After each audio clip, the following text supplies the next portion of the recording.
Hello students of 7th standard. We have started the lesson that is nothing but lesson number 1, living word adaptation and classification. Today we are going to learn the, you can say, further point or a new point, which is that here adaptations for ingestion of a food in the plants. So there are some plants which are preparing their own food, and there are some plants which are depending on the others for their food. For example, such plants kill the insects and then they do their food. Such types of plants are called as insectivorous plants, which kill the, you can say, other organisms or insects for their food, and such plants are called as insectivorous plants.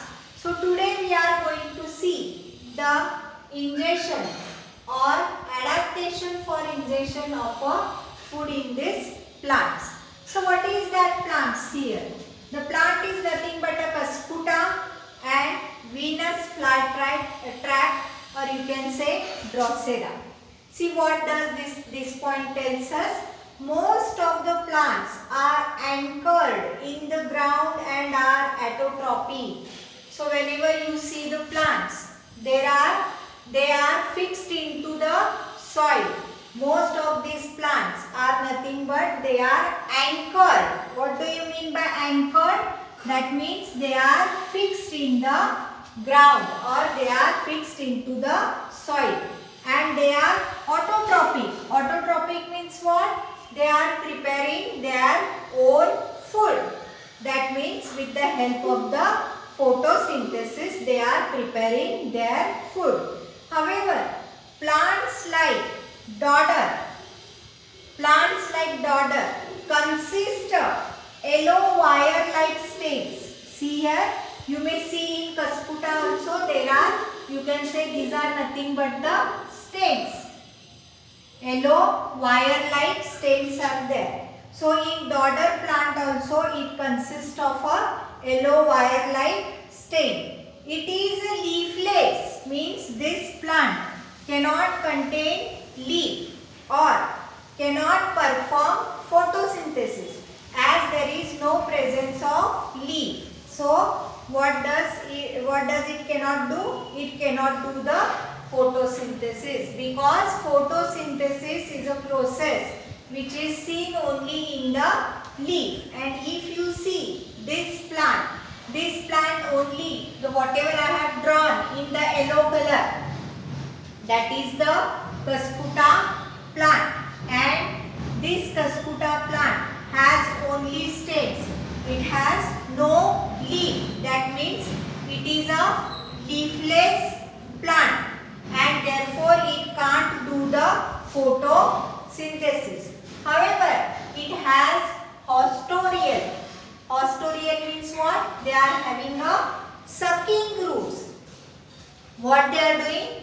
On which tree they overcome or they lead their life? They are sucking. They are having the sucking roots, and by these roots they are absorbing the nutrients. Whatever the nutrients are present onto the tree on which they are present, they are taking the nutrients from that tree, or they are present on the host plant. These roots penetrate up to the conducting vessels. So there are conducting vessels. There is xylem and phloem. These are nothing but the conducting vessels. Xylem is a conducting vessel which conducts water, or we can say which gives water from one place to the another. And phloem is a conducting tissue, that is nothing but a food conducting tissue. It sends the food all over the part of the tree. Then see, fungi do not have chlorophyll. So there are fungi or fungi which are not having chlorophyll, and they also cannot perform the photosynthesis. They obtain food from starchy foodstuffs, that That means they are dependent on the starchy foodstuffs, which is nothing but you can say bhakri or bread. So whenever we keep the bread or bhakri for more days, you will see there is a, you can say, fungi or fungi growth into that. That is nothing but the fungi obtains the food from the starchy foodstuffs like bhakri or you can say bread. They have a root-like fibers. That how are the fungi present? They are having a root-like fibers for absorption. What they are doing? They are absorbing their foodstuffs from the bhakri and bread, and they grow like tuft-like, or you can say, you may call it as a spongy-like structure. Plants need nitrogen, phosphorus. What did plants need? Plants need nitrogen and phosphorus and potassium for their growth.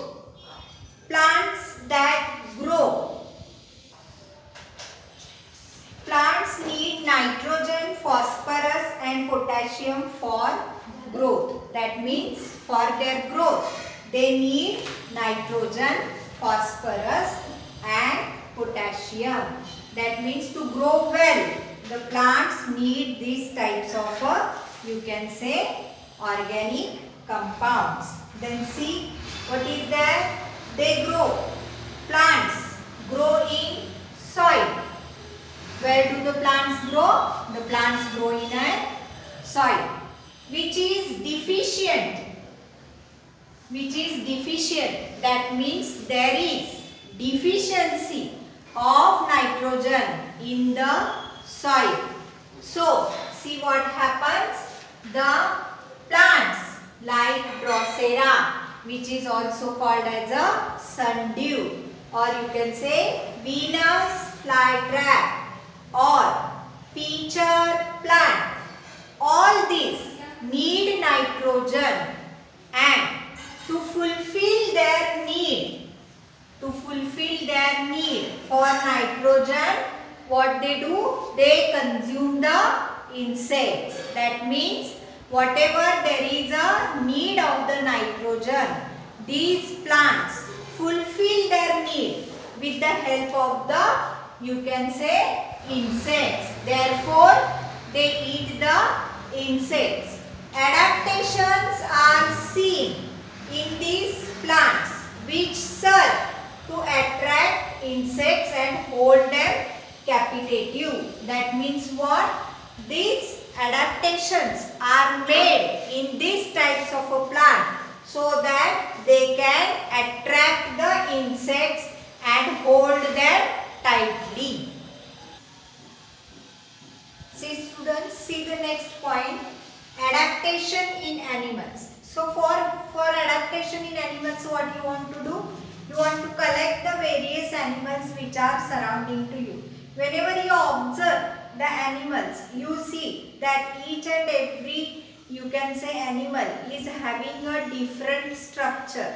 Some are having wings, then some are having legs, very short legs, some are having very long legs, and some are having beaks, and some are having a different habitat, some are having a different characteristics. From that, the first you are going to see that is nothing but about the aquatic animals. Whenever you see the aquatic animals, there are various aquatic animals, but in front of our eyes there comes only the fish. So this is nothing but a diagram of a fish. What does this tells us? The fish has an eye, it has the gills, it has the fins, it has the tail. So what does the characteristics of this fish tells us? As compared to the terrestrial animal. Terrestrial animals means the animals which are living on the land. That means on the soil.